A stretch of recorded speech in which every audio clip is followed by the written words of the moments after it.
Welcome to Vuka Online News at this hour. Labour inspectors have uncovered alleged labour law violations at a KwaZulu-Natal factory where workers were reportedly denied basic workplace protections in what authorities describe as a serious breach of employment standards. The Deputy Minister of Employment and Labour, Gqeberha, accompanied by the South African Police Services, his Home Affairs and eThekwini Metro Police, made an announced inspection visit to the factories in Hammarsdale on Friday. The operation focused on assessing compliance with labour and immigration laws. Inspectors told the media that the workers were allegedly denied some basic protections guaranteed under South African labour laws. It was also found that the employers have violated the Basic Conditions of Employment Act, as some workers were allegedly exploited. During the inspections, authorities found 25 Lesotho nationals and 2 Chinese nationals working without valid permits. According to the eThekwini municipality, the individuals were detained and possessed in accordance with the applicable immigration laws. Additionally, 3 Chinese employers were arrested for alleged violations of immigration legislation. And the appointment of Advocate Thandazani Madonsela, Senior Counsel, as evidence leader for the Parliament's Section 89 Impeachment Committee has come under scrutiny after the African National Congress disclosed that he had previously provided legal advice to the party on matters relating to the parliamentary process. National Assembly Speaker Dr. Diza has referred the ANC's communication to the chairperson of the Section 89 Impeachment Committee for consideration.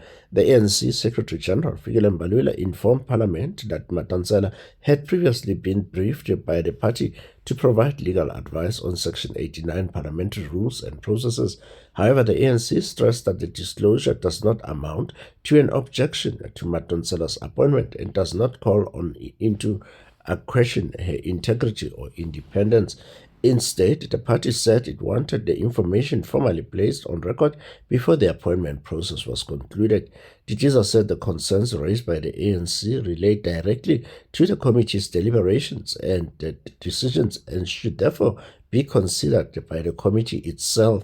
She has consequently refrained from making any determination on Madonsela's suitability or whether his previous work for the ANC creates a potential conflict.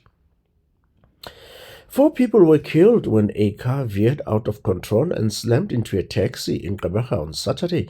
Eastern Cape Transport spokesperson Unathi Pikosa said 4 others were seriously injured in the crash on the M4 at about 5:30 a.m. 6 people were in the VW Polo when it crossed the center median and ended up facing the oncoming minibus taxi, which was carrying 2. The Polo had been traveling from Summerstrand towards the Deal Party while the taxi was heading in the opposite direction. Pinoza said that it was suspected that the Polo crossed the center median, bursting through the guardrails before ending up in the path of the taxi. A case of culpable homicide has been opened for further investigation, he said, and the exact circumstances surrounding the crash are yet to be determined.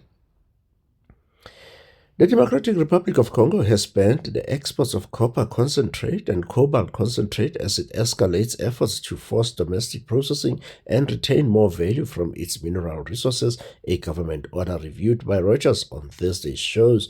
After Reuters reported that the benchmark 3-month copper on the London Metal Exchange rose by as much as 1.8% to 14,369 a metric ton, and the highest since January 29, when the metal hit an all-time peak of 14,527.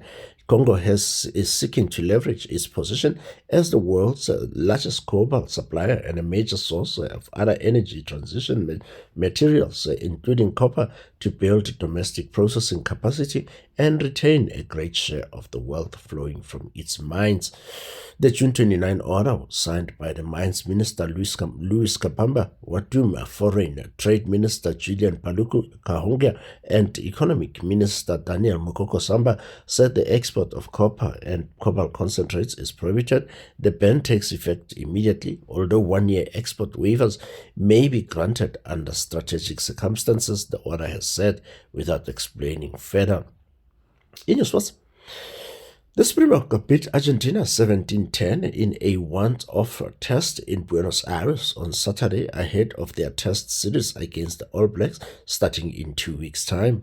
In a tight game with few try-scoring chances, the Boks scored 2 tries to the 1 of the Pumas, and the teams were level at 10-all at the break. It was far from a full-strength Boks side, but it included several World Cup winners. Number 8 Cameron Hanekom was the best of the Boks, followed closely by Edwin van der Merwe out wide on the wing, while Gqeberha and Edsmith also performed well. The Boks will now turn their full attention to the 4 All Blacks tests.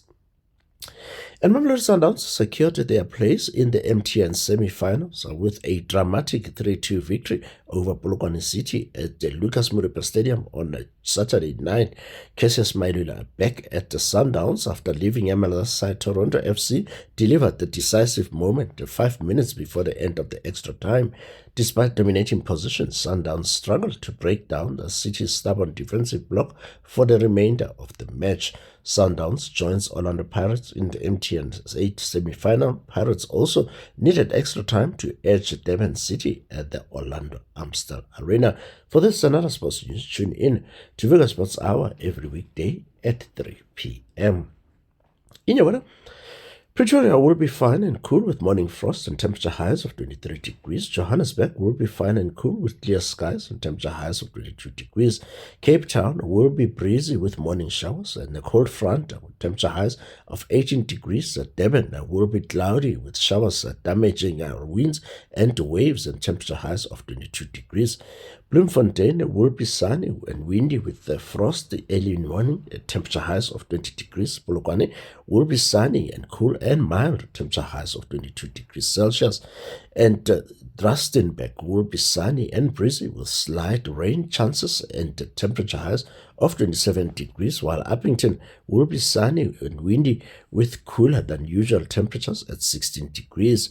And Port Elizabeth will have heavy showers and strong winds with temperature highs of 20 degrees, while East London will be breezy with rain and cooler temperatures, temperature highs of 19 degrees. For Vuka Online News, I am Mungas Makalima.